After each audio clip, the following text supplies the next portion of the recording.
पहला क्वेश्चन है आपका बहुविकल्प प्रश्न यानी मल्टीपल चॉइस क्वेश्चन एमसीक्यू, जिसमें 12 पॉइंट आपके पास पूछे जाने वाले हैं। पहला है निम्न में से आर्थिक समस्या है।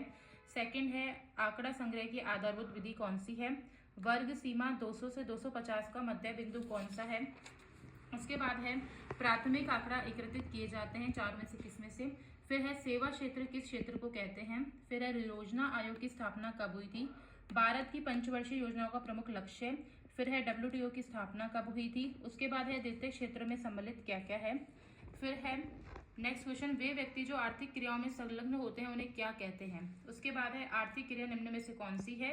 फिर उसके बाद है बहुविकल्प पूछना। उसके बाद सेकंड क्वेश्चन आपके पास आएगा फिल इन द ब्लैंक्स यानी रेगिस्तान। जो पहला है, जब हम अपनी आवश्यकताओं की संतुष्टि हेतु वस्तु खरीदते हैं तो हम क्या कहलाते हैं, उपभोक्ता या फिर उत्पादक। सेकंड पॉइंट है डैश आंकड़े वे होते हैं जो कोई व्यक्ति जांच पड़ताल करके एकत्रित करता है, इसमें से या तो प्राथमिक होंगे या द्वितीयक होंगे। थर्ड पॉइंट है जब आंकड़ों का वर्गीकरण मात्रा के आधार पर किया जाता है तो उसे डैश वर्गीकरण कहते हैं, मात्रात्मक या गुणात्मक। फिर फोर्थ पॉइंट है डैश चर केवल निश्चित मान हो सकते हैं, या सतत या विविक्त। फिफ्थ पॉइंट है डैश सम्बंक मौलिक होते हैं, प्राथमिक या द्वितीयक। फिर है सिक्स्थ पॉइंट औपनिवेशिक काल में भारत में डैश सबसे बड़ा व्यवसाय था, कृषि या विनिर्माण। फिर है टाटा आयरन स्टील कंपनी की स्थापना डैश में हुई है, 1902 में या 1907 में है।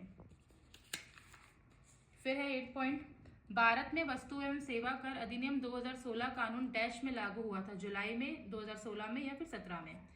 फिर है 9 पॉइंट डैश शब्द का अभिप्राय किसी क्षेत्र विशेष में किसी समय विशेष पर रह रहे व्यक्तियों की कुल संख्या है, तो या ये जनसंख्या है या फिर श्रमिक।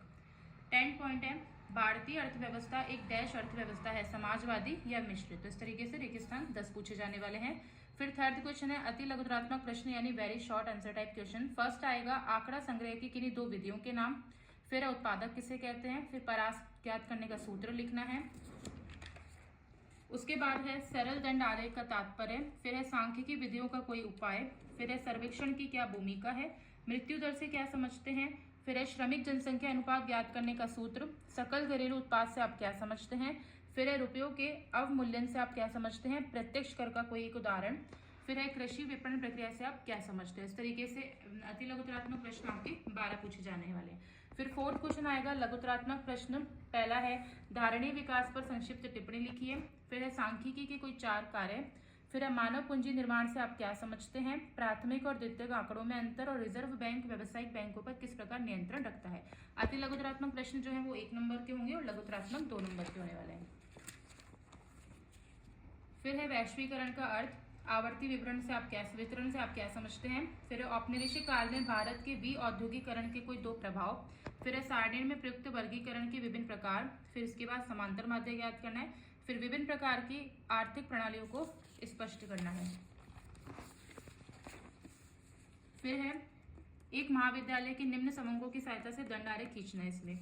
फिर है भारत में मानव पूंजी निर्माण की मुख्य समस्याएं क्या हैं। फिर है वायु प्रदूषण को रोकने के 3 उपाय। विश्व व्यापार संगठन यानी डब्ल्यूटीओ पर आपको टिप्पणी देनी है। फिर बहुलक ज्ञात करना है। उसके बाद है भारत, चीन और पाकिस्तान की अर्थव्यवस्था की 3 विशेषताएं लिखनी है। फिर है ग्रामीण विकास में साख के महत्व पर चर्चा करनी है। फिर आएगा उसके बाद माध्यिका ज्ञात करनी है।